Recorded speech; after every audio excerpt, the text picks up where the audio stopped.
Tired of the everyday routine? Ever dream of a life of romantic adventure? Want to get away from it all? We offer you Escape.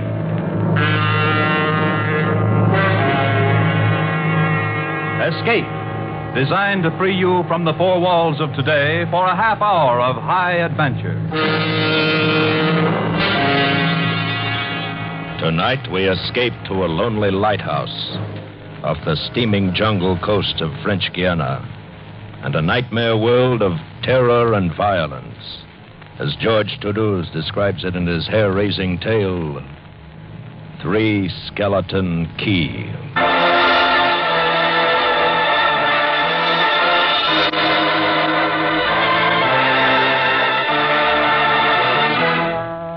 Picture this place. A gray, tapering cylinder, welded by iron rods and concrete to the key itself.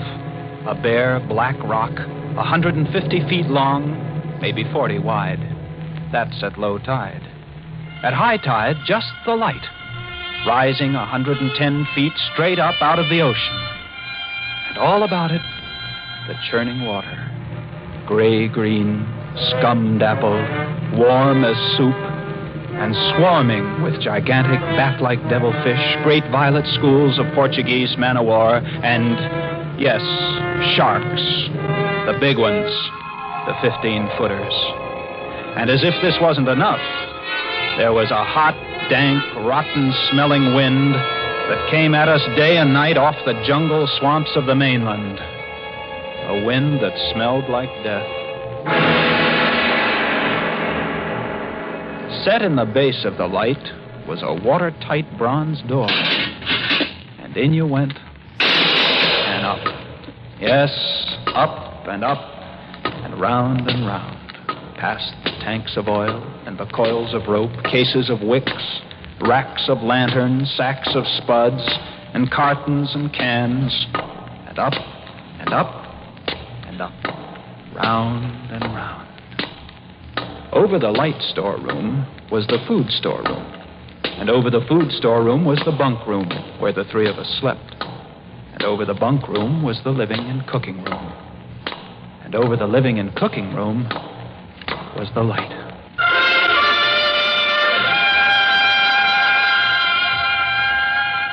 She was a beauty, balanced like a ballerina on the glistening steel axle of her rotary mechanism.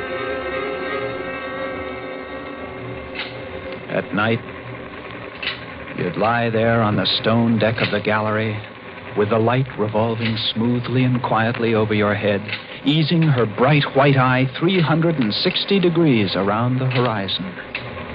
You'd lie there watching to see that the feeders kept working, that everything ran right. And it wouldn't be bad. The other two fellows snoring in their sacks 2 levels down. You'd smoke your pipe to kill the stink of the wind, and it wouldn't be bad.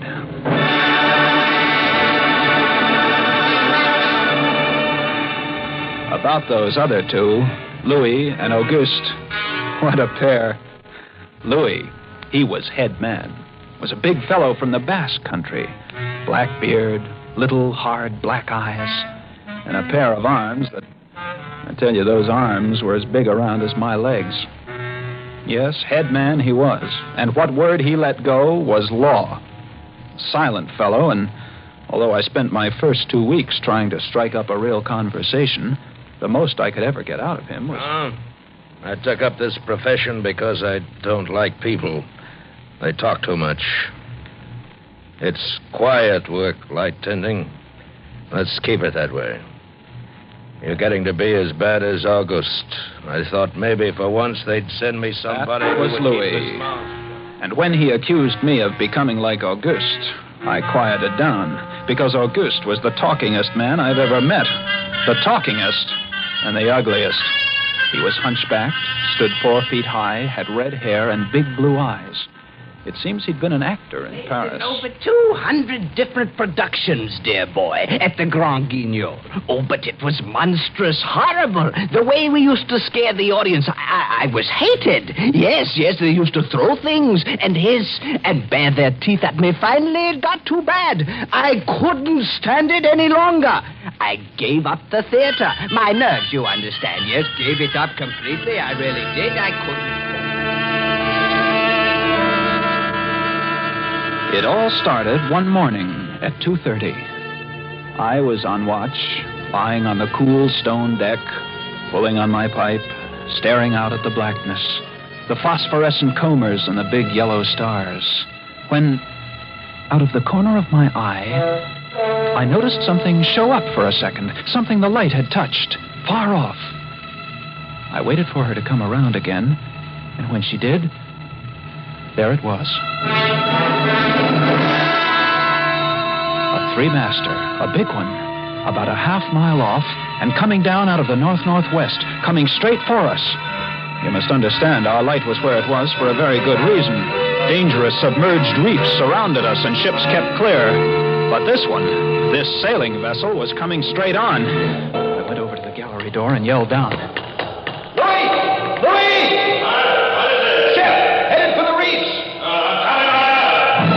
I had the glasses out now. I couldn't read her name, but I could see her quite plainly. All sails set, the foam creaming away under her bow, her beautiful lines. A Dutch ship, I guessed her. Why didn't she turn? Every time it passed, our light hit her with the glare of day. Ship? Where? North-northwest. The light will touch her in a moment. Can't she see us? Look at her. She just keeps coming on. The square heads. What is it? Watch. North-northwest.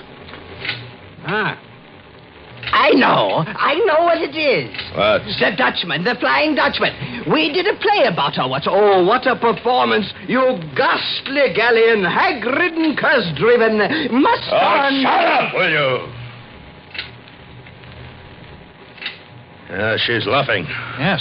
It's a sloppy way to come about. She's derelict, that's it. Derelict? Abandoned. Crew left her for some reason or another. But instead of sinking, she's gone on, running before every wind. She'll not run long. Not with these reefs to break her up. A beautiful ship. Now, why would men leave a beautiful ship like that? She didn't ram us, although we all expected it. But as we waited for the crash, she luffed again, caught some odd gust, and went about. We watched her the rest of those black hours, heeling and rocking, pushed and pulled by every stray wind, every freak current. Watched her until the dawn came, till the sea turned from black to pearly gray. And on she came again, heading for us. We all had our glasses trained on her now. August, you can kill the light. Right, Chief. She doesn't look so good by daylight. Think she'll ground this time? I say, do you think she'll ground this time? This is impossible. Absolutely impossible. What? Here, take my glasses. They're better than yours. All right. What is it, you're... I had to focus. And then my breath froze in my throat. The decks were swarming with a dark brown carpet that looked like a gigantic fungus, but undulating. And on the masts and yards, the guys and all, were hundreds, no thousands, no I don't know. An inestimable number of tremendous rats.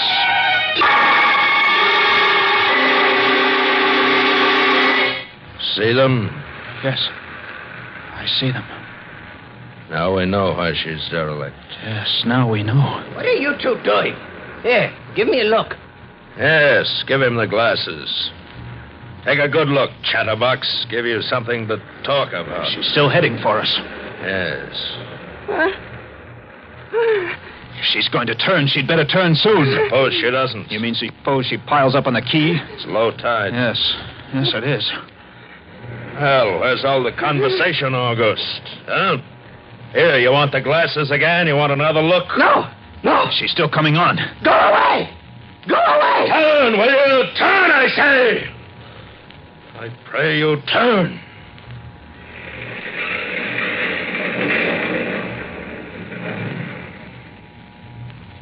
Cracked up. The rats! Look! On the water! Like a carpet! They're swimming. Sure, they're swimming. Those are ship's rats. But they're swimming for the rocks. The door below! It's open! Well, come on! And down we went, racing down the stone stairs, taking them 3 and 4 at a time. Scared? You bet we were scared. August, you get the windows. Maybe they can climb. We don't know. Right, Chief. But hurry! Hurry! Look. You see them? No. Oh, yes, I do. Up at the other end of the rock. Look at them. Millions. Yeah, they smell us. Here they come. Oh, close the door. I can't! Stop! Here, let me. Move, you! Yeah. Made it. Holy, that was close. One got in. Look, there. Well, get him. Watch it. Catch him. What a brute. He was as big as a tomcat, bigger. And his eyes were wild and red, his teeth long and sharp and yellow. He went for us, starving, ravenous. And we fought him, fought that one rat all over the room. It was, oh, believe me, I don't exaggerate. It was like fighting a panther. I got him. We'd better get aloft. As we ran up the winding staircase, we passed the tiny windows of the various levels, and at every one was a thick, wriggling, screaming curtain of brown fur. I was ahead of Louis, and I dreaded each successive level. Suppose they had found a way in. Look at them! Oh, will you look at them? It's a nightmare. Will you look at them? The air of the gallery was thick and fetid with the stink of them. The light was dim, brown, filtered through the crawling mass that swarmed over the glass, all about us. We couldn't see the sky. Nothing. Nothing but them. Their red eyes, their claws, their wriggling, hairy snouts, and their teeth. The rats. They screamed and howled and threw themselves against the glass. They were starving. And we 3, we stood very quietly. Oh, very, very quietly. In the center of the glass room. Under our beautiful light. And we waited. What can we do? What can we do, Chief? Take it easy. Take it easy. I can't. I just can't. It won't do any good It won't do any good to stand here and shake. That's right. Go away. Go away, do you hear me? Go away this instant. They won't go away. Not until... Finish it, Chief. Not until... What? Not until they've been fed.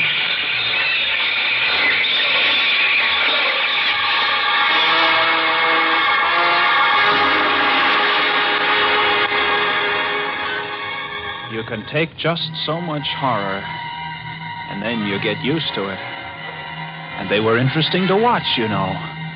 They couldn't understand the glass. They could see us, and they could rush at us.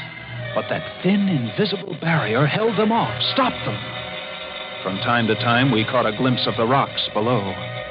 More rats down there, swarming brown velvet in the bright tropical sunlight. And then the tide began to rise.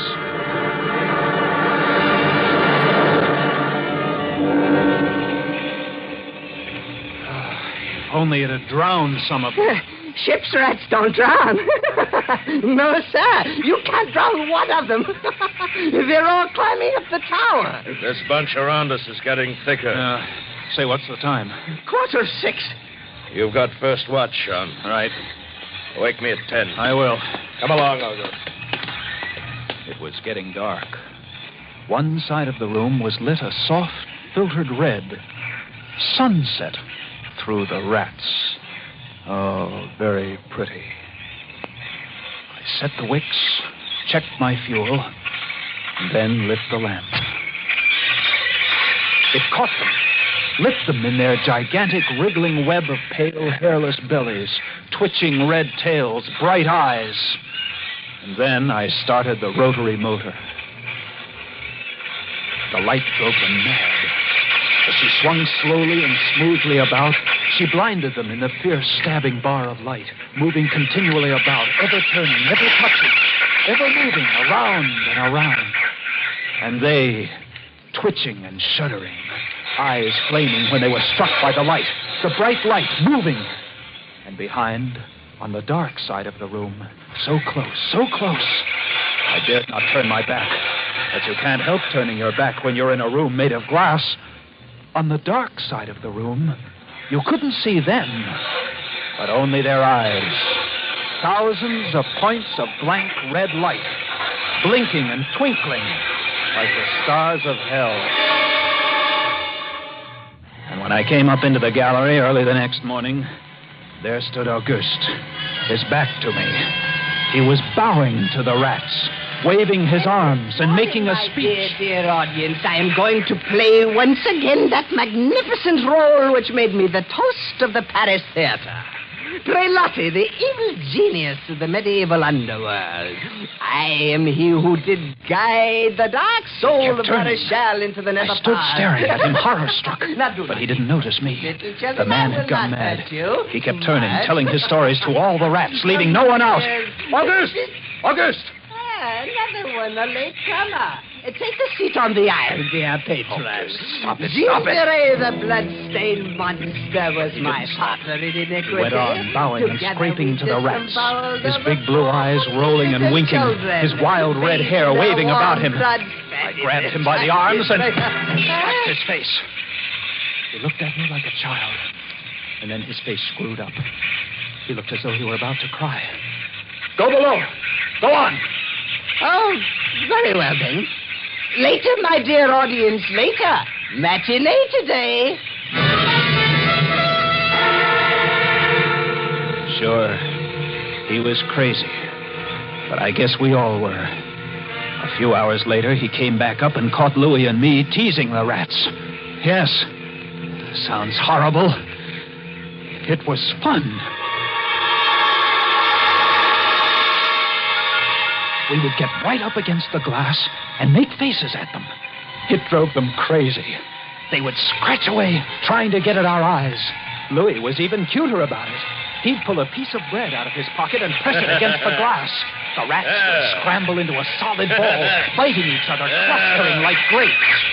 From time to time, a whole knot of them would slip and fall the 110 feet to the surf below. Look at the sharks. They're eating them. Those sharks are our friends. Here, I'll get another bunch together. Here, my beauties. That's it. Pile up. Kill each other, huh? There they go. Auguste joined in, too. Very ingenious, Auguste. He learned that if he spread-eagled himself against the glass, they'd bunch and bundle against his figure. Then he'd leap back. Look! My portrait in rats!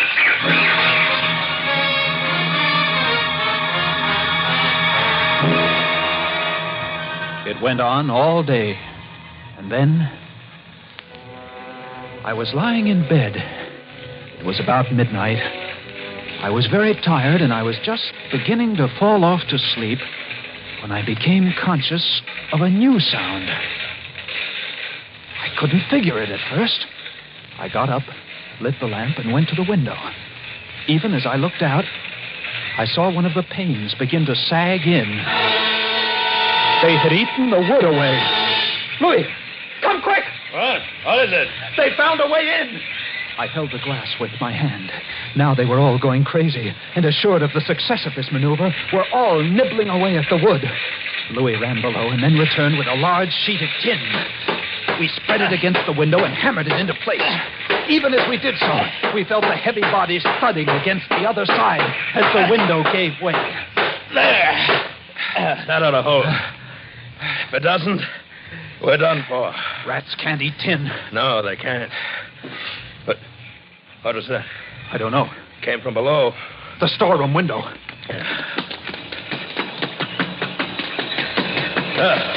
They're in. They're swarming up the stairs. Drop the trap! Right! There! What? Two of them got in. Let's go after them. We didn't have to go after them. They came at us. I leaped to one side and grabbed a marlin spike, swung, and smashed one in midair. No! I whirled to see Louis with the other. It had ripped his hand open and the blood was pouring out. He held his hand aloft and kicked at the snarling rat. I stepped and swung and got him. Oh, my hand! He got my hand! That's both of them, Louis. I'll get you something to tie that up. Blood! Look at it, my blood, I'm bleeding. Don't worry about it, Louis.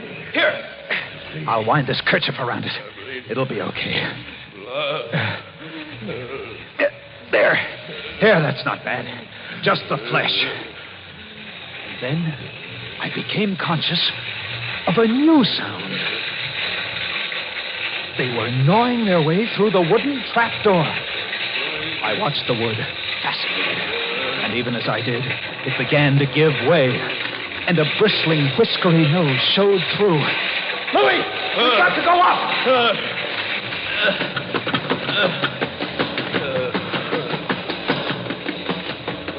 The next level was the living quarters and kitchen. I slammed the trap there, but it too was wood. Oh, my blood. What are we going to do? I don't know. They'll be through this one in a minute. To the gallery. The trap door in the gallery is metal. Good. Come on! We made it. We lay across the trap door, exhausted, while below us the rats took over the entire tower. I could hear them howling and fighting over our food supply, our water, our leather. And all about us, the others screamed and glared in at us, swayed in a tangled mass, hypnotized by the ever-turning light. By morning, the air in the little room was horrible. Until now, we'd been getting air from the tower below. Now that was sealed off, and so was all our food and water. We lay exhausted, panting, waiting, and the hours crawled on. I was almost dozing from fatigue when I saw a sight that brought me to fast. Would you like to come in, my beauties? Would you? I hold the powers of life and death, and I can let you in, you know. Auguste was standing by the glass, and in one hand he held a big wrench. He was tapping the glass gently, not quite hard enough to break it. I eased myself to my feet, and slowly, very slowly, tiptoed toward him. All I have to do is tap just a little harder and... I found a coil of wire in the toolkit, and I trussed him up, fastened him to a stanchion in the center of the room. Louis was of no help. He lay on his side, looking at his bloody hand, weak and sick as a baby. So there I was, a lunatic and a coward for company, and all about, watching our little drama, the rats.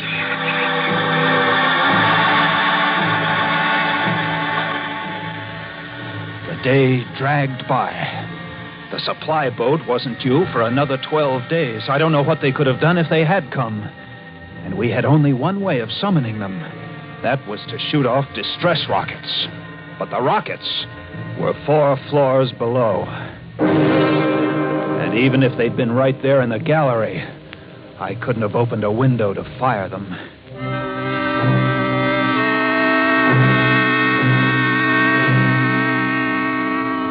That night, I tended the light, but its flame was devouring our oxygen.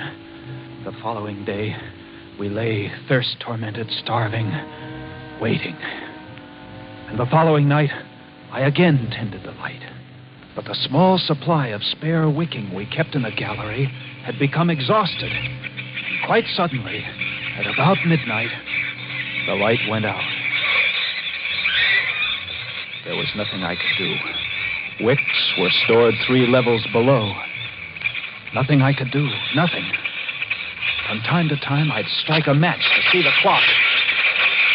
And when I did, it lit up the million red eyes about us. All about. Watching. Waiting. Below, it had grown quiet. They'd cleaned us out, and now they, too, were waiting. All waiting. And then, the rats, quite suddenly, were silent. And then I heard it.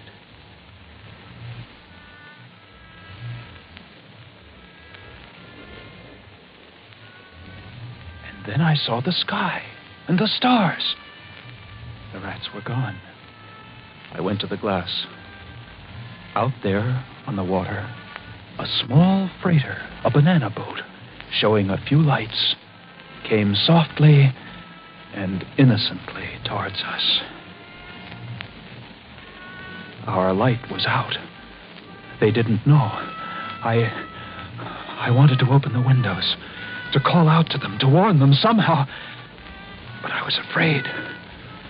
What if the rats were hiding from me, tricking me? So I waited.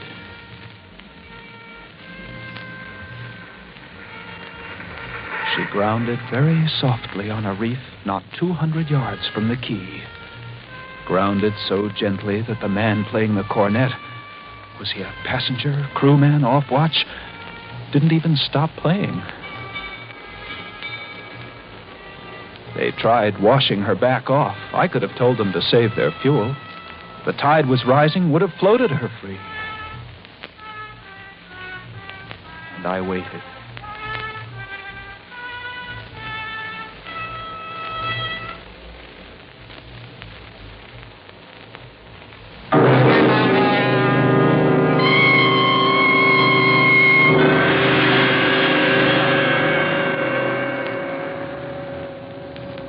That's all. That's the story. The sun came up, and there wasn't a rat on the whole quay. Every last one of that terrible army had left us, gone back to sea on their new ship. Auguste, insane asylum. He never recovered. And Louis, they took him into Cayenne, where he died of blood poisoning from his bite. Yes, that's the whole of it. And if you'll excuse me now, I must go set my traps. No, mouse traps. No rats in this lighthouse. I should say not. Life in the lights isn't bad. But sometimes, when I see a strange vessel approaching, I get a little nervous. Sure. Somewhere on the seas, there's a little banana boat without a crew. That is, without a human crew.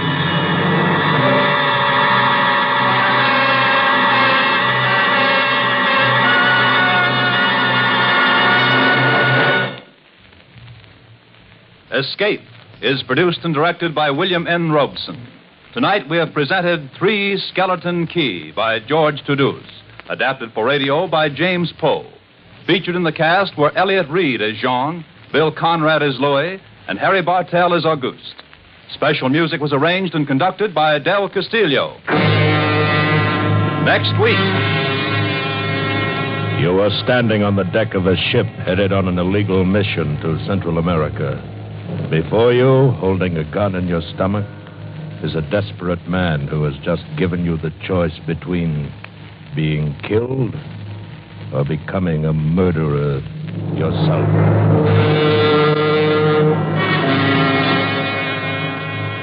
Next week, we escape with John and Gwen Bagney's exciting tale of a murderous trio of gun runners in Central America, Maracas.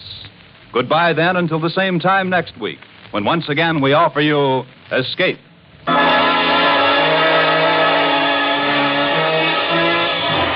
Stay tuned now for Life with Luigi, which follows over most of these CBS stations. This is CBS, the Columbia Broadcasting System.